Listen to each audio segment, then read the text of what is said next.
Allez, nouvel épisode de Focus Hebdo, merci infiniment de rejoindre ce format chaque semaine. Pour les petits nouveaux ici, ce format a pour but de présenter un petit peu toutes les nouveautés de la semaine dans le monde de la photo et de la vidéo. Il y a un épisode qui sort chaque jeudi ou vendredi, ça dépend de mon emploi du temps. Allez, on va commencer avec les news de la semaine. Ce week-end a eu lieu quelque chose d'assez atypique un petit peu partout en France et en Europe aussi, je crois. On a eu le droit à une tempête solaire qui a donné lieu à de magnifiques aurores boréales. Ça, c'était dans la nuit de vendredi à samedi dernier. Alors malheureusement, moi je l'ai découvert samedi matin comme beaucoup de personnes, donc j'ai pas pu les shooter, je suis un petit peu dégoûté à ce niveau-là. J'ai voulu y aller le samedi soir, j'ai beaucoup attendu, mais au final le ciel était tellement nuageux que il y avait pas du tout de tempête solaire. En tout cas, c'était pas visible de mon côté, donc j'ai carrément loupé ça. Mais du coup, pas de panique, si jamais tu veux avoir la chance d'observer à nouveau ce phénomène, il y en a une autre qui est prévue ce dimanche, donc dans la nuit de dimanche à lundi. Reste juste à trouver un endroit sans pollution lumineuse pour photographier ou observer ça. Bon allez, le bulletin météo est maintenant terminé. Deuxième news de la semaine, j'en ai fait une vidéo d'ailleurs qui est sortie récemment sur ma chaîne. Canon annonce le développement du EOS R1, enfin le flagship de la gamme EOS R. Alors l'annonce d'un développement, ça ne veut pas forcément dire l'annonce ou la sortie d'un boîtier de manière imminente. Il va falloir attendre quelques mois avant l'annonce officielle et ainsi connaître toutes les caractéristiques de ce boîtier. Donc si jamais tu veux en savoir plus, encore une fois, je te réfère à la vidéo que j'ai faite récemment. Allez, on passe maintenant aux rumeurs de la semaine. Panasonic serait en train de développer un boîtier type caméra cinéma. Alors dans le même esprit que le BS1H et le BG-H1, cette caméra elle se veut un petit peu évolutive en ayant un grip détachable ainsi que de nombreuses possibilités d'accessoirisation. Affaire à suivre. On reste cependant sur les rumeurs, toujours chez Panasonic. Le 22 mai prochain se déroulera une conférence à Osaka au Japon. D'ailleurs beaucoup de mes collègues youtubeurs sont déjà sur place pour y assister. On devrait normalement voir l'arrivée du Lumix S9, donc un boîtier mirrorless plein format compact. Est-ce que ce sera un futur best-seller comme a été le S5 II? On n'en sait rien. En tout cas, il reprendrait les codes justement de ce S5 II en termes de processeur et de capteur, car on aurait ici un capteur de 24 millions de pixels. Niveau spec, il serait capable de filmer en 5,9K et il aurait un bouton dédié à l'activation ou désactivation de lutte. Donc ça, c'est assez cool. En tout cas, tout ça ne sont que des rumeurs, bien sûr, il va falloir attendre sagement le 22 mai et l'annonce officielle. Bien sûr, j'en parlerai la semaine prochaine.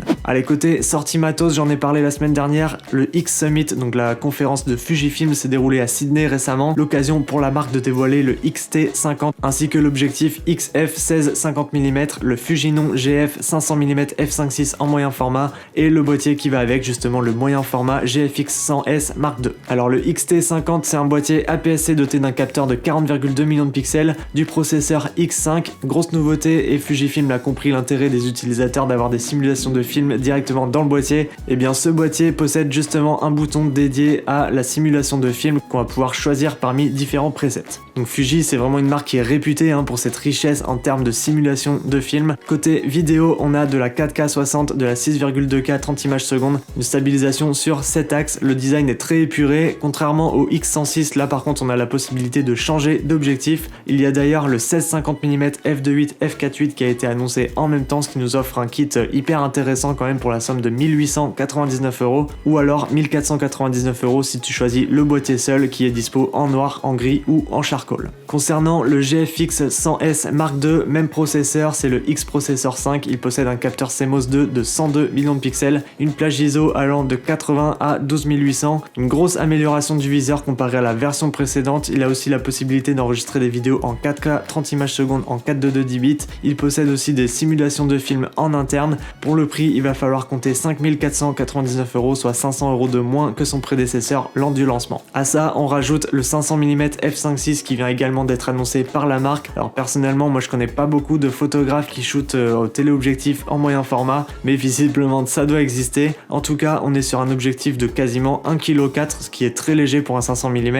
Il comporte 21 éléments répartis en 14 groupes, 9 lamelles, une distance minimum de mise au point de 2,75 m, un diamètre de filtre de 95 mm et un grossissement maximum de fois 0,2. Il sera dispo pour la somme de 3899 €. Allez, j'en ai parlé la semaine dernière lors des rumeurs. Sigma nous sort un 2470 f2.8 DGDN Art version 2, dispo pour les montures L et Sony E. Il est plus compact que la version précédente. Cet objectif, il est composé de 19 éléments répartis en 15 groupes, un diaphragme de 11 lamelles, un diamètre de filtre de 82 mm.